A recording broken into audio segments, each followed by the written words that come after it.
Yewwi buñ koy tëral le 2 septembre 2021 ci charte bi dañoo bind ni ñu ñëppee ànd local ñu ñëppee ànd législatif ñu ñëppee ànd présidentiel mais si ànd présidentiel boobu après dañ ko spécifier dañ ko gën a clarifier dañoo ne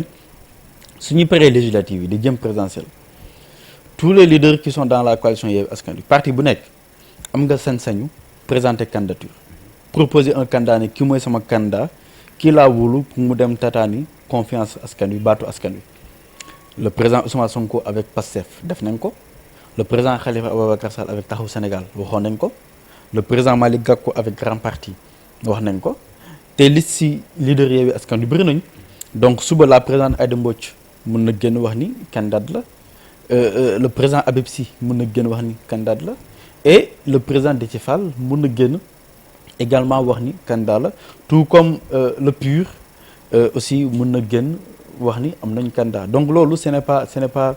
bañuñu ko au niveau de Yewwi Askan Wi déjà sax loolu mooy le processus normal parce que ñun loolu la ñu fasante dañoo wax ni dañuy ànd mais ku si nekk am nga droit dem nekk candidat mais par rapport ak loolu ma lay wax si xeex yi pour ñëw après mais dañoo wax ni l'entité Yewwi Askan Wi dañ koy conserver suñ ko conserver c'est pour mën a porter nos ensemble certains combats yoo xam ne leer na ni su nekkoon benn parti kese du ko mën a porter on continue à conserver cette entité là pour mën a porter yenn combats yi pour mën ko combattre pour mën ko gagner si combat yooyu bëri na la clarification du fichier électoral si la bokk élection yi di jëm si la bokk ak également bépp acte antidémocratique boo xam ne le gouvernement actuel dina ko poser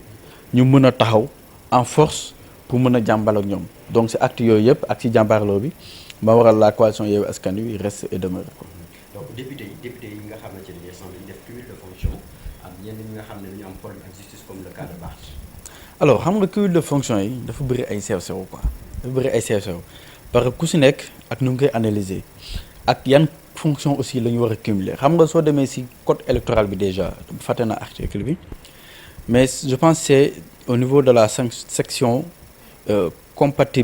incompatibilité plutôt noonu la tudd dañuy wax ni am na fonction yoo xam ne lii ak lii woo ànduñu lii ak lii ànduñu notamment fonction yoo xam ne dafa laalee entre exécutif bi ak législatif bi et ça c'est fait en vertu de la séparation des pouvoirs xam nga moo tax ñu ne par exemple mënoo nekk député nekk président conseil d'administration non mais après la mënoo nekk député nekk par exemple ministre mënoo nekk député nekk membre nekk haut fonctionnaire de l'État mënoo nekk député nekk magistrat mënoo nekk député et cetera donc yooyu yëpp le code daf ko leeral donc loolu mooy la partie réglementaire boo xam ne dañoo wax ni lii ak lii àndul incompatibilité cumul boobu mënoo ko def mais soo weesoo partie réglementaire mu am partie un peu principale partie éthique boo xamee leitmotiv politique la c'est-à-dire que tu dis que man gëmuma cumul de fonction su ko defee loolu su ñëwee dal sa kaw ak lépp mënti doon tu dis que man gëmuma cumul de fonction noonu lay demee mais en tout cas sur la loi le code amul fenn fu ñu interdire cumul de fonction député